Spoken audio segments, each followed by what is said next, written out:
We've all heard that if you could win the morning, you could win the day. One of the ways to doing that is to create regular rituals and routines so you don't have to think about what you need to do.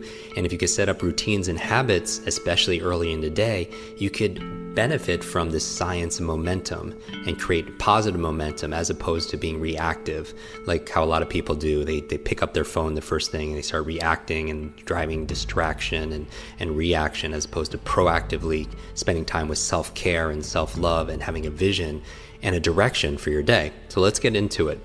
Now, as I jump into this again, this is my ideal day. So sometimes I can't do all of this, but I could do as many as I can. So the first thing I do when I wake up is I recall my dreams.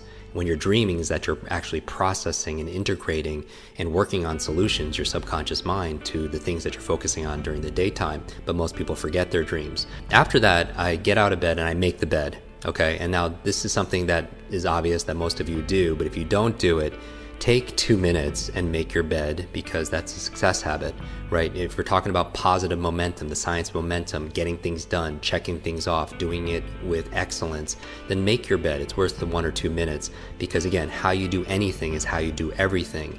And to have a good check mark on something like making your bed is very powerful, because it teaches you to be able to do something really well in excellence like they do in the military. And the other benefit is when you come back at the end of the day, you come back to success. You come back to your bed already made. After that, what I'll do is I'll go into the kitchen and I'll have a tall glass of water, because we use a lot of water and most of us are very dehydrated at night.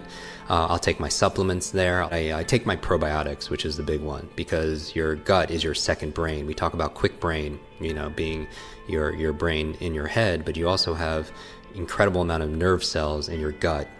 And so I want to make sure that's being fed and healthy, so I take my probiotics.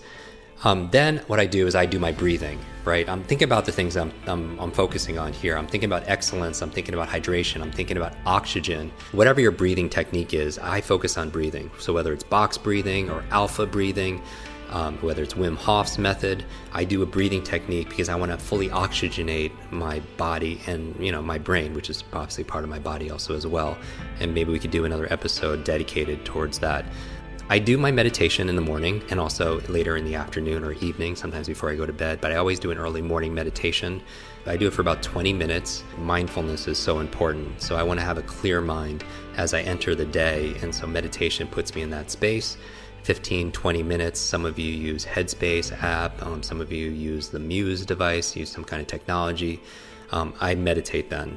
From there, I do 1 or 2 minutes of just movement. And this could be different. It could be calisthenics, it could be burpees, but I just want to get into my body after I meditate.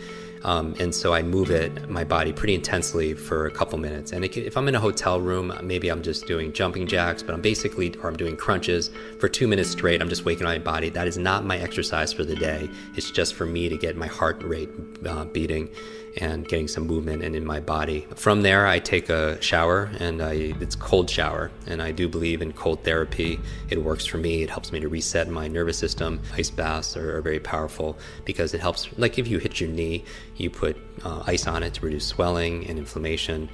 Cold therapy is a very powerful way of resetting your nervous system and reducing inflammation. So I take a cold shower. When I get out, I go through my normal routine, right, of shaving and brush my teeth, all that good stuff.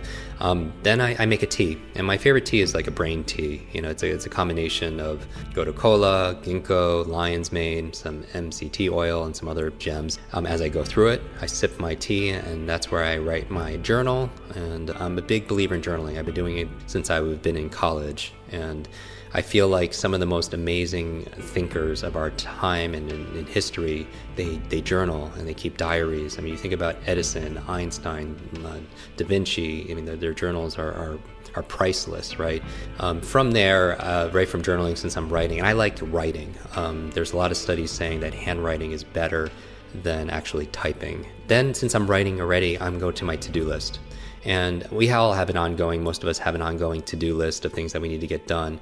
For me, the big thing is I just want to be able to accomplish, as a total win, 3 things for work and 3 things personally. And they don't have to be all epic big things, but I just feel like that if I could get 3 of my work goals done on my to-do list and 3 of my personal things to do, then it's been a great day. And, it's kind of like my friend Clay Hebert talks about a champagne moment. It's like your champagne moment when you're looking back at the end of the day saying, yes, today was a great day. Today I crushed it. Today I won.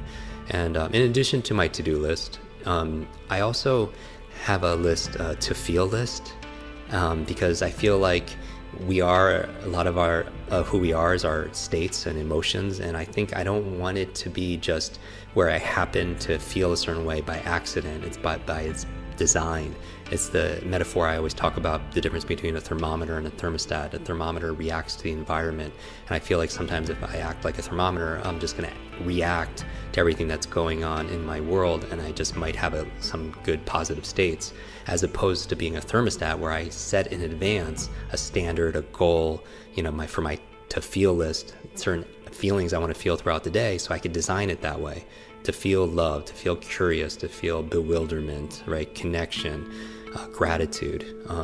I also have, besides a to-do list and a to-feel list, I also look at my to-be list. Like, who do I want to be today?